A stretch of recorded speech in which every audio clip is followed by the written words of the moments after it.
Assalamualaikum warahmatullahi wabarakatuh.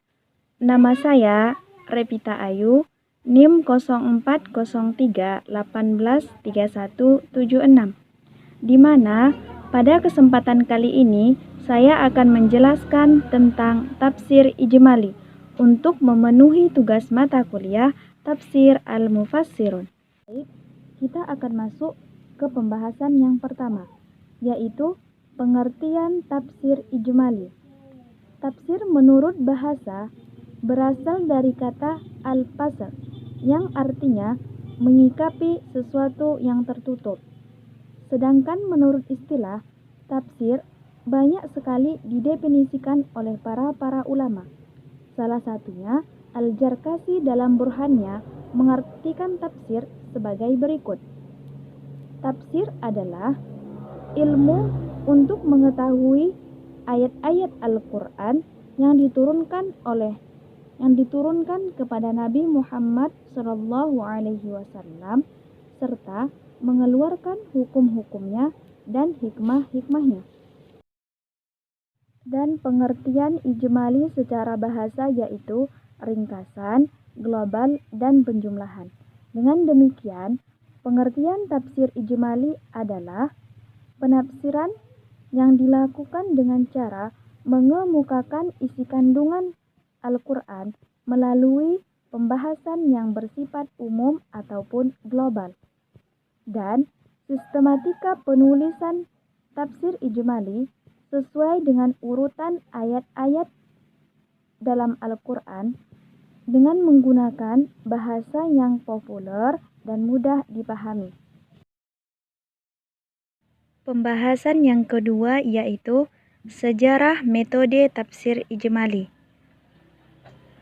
Ketika Al-Quran diturunkan kepada Rasulullah SAW, fungsi beliau adalah sebagai mubayyin atau pemberi penjelasan kepada sahabat-sahabat Nabi tentang arti dan maksud dari kandungan Al-Quran,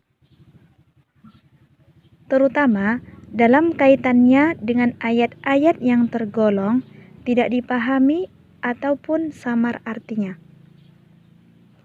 Keadaan ini berlangsung sampai dengan wafatnya Rasulullah SAW.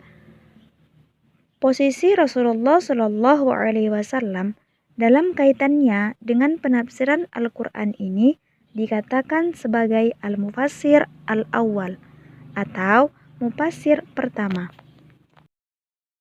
Jika dicermati bentuk-bentuk penafsiran terhadap Al-Quran sejak masa Rasulullah SAW, sahabat dan tabi'in, sebagaimana yang digolongkan oleh Muhammad Quraish Shihab sebagai tafsir bil matsur, boleh dikatakan sebagai dasar-dasar bagi tafsir Al-Quran yang menerapkan metode ijmali. Tafsir bil matsur adalah jenis tafsir Al-Quran dengan Al-Quran, penafsiran Al-Quran dengan As-Sunnah, atau penafsiran Al-Quran menurut atsar yang timbul dari kalangan sahabat.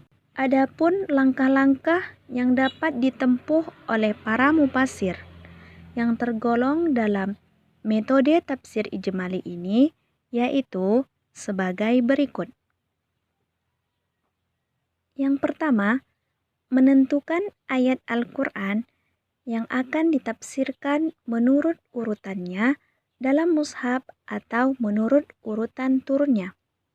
Yang kedua, menjelaskan makna mufradat atau kosakata dengan bahasa yang sederhana dan mudah dipahami. Yang ketiga, menjelaskan makna ayat-ayat tersebut berdasarkan kaedah-kaedah bahasa Arab seperti menjelaskan hukum dhamir dan susunan kalimatnya. Kadangkala juga menjelaskan asbabul nuzulnya dan munasabahnya. Dalam penafsirannya dijelaskan dengan hadis, asar para sahabat dan orang-orang soleh terdahulu atau pendapat penafsir sendiri. Pembahasan yang ketiga yaitu kelebihan tafsir ijmali. Apa-apa saja kelebihan tafsir ijmali? Sebagai berikut. Yang pertama, praktis dan mudah dipahami tanpa berbelit-belit. Yang kedua, bebas dari penafsiran Isra'iliyat. Dan yang ketiga, bahasanya lebih dekat dengan bahasa Al-Quran. Dan pembahasan yang keempat yaitu kelemahan dari tafsir ijmali. Yang pertama, kurang diperhatikannya antara ayat yang satu dengan ayat yang lainnya. Yang kedua, penjelasannya kurang memadai untuk ruang penafsirannya. Adapun contoh kitab-kitab tafsir ijmali sebagai berikut. Yang pertama, Tafsir Al-Quran Al-Karim karya Muhammad Farid Al-Wajdi dan At-Tafsir Al-Wasit terbitan Majma' Al-Buhus Al-Islamiyah dan At-Tafsir Jalalain terbitan Jalaluddin As-Sayuti dan Jalaluddin Al-Mahalli. Mungkin ini saja yang dapat saya paparkan. Kalau ada kekurangan saya mohon maaf. Wabillahi taufiq wal hidayah. Assalamualaikum warahmatullahi wabarakatuh. Semoga bermanfaat. Fearless.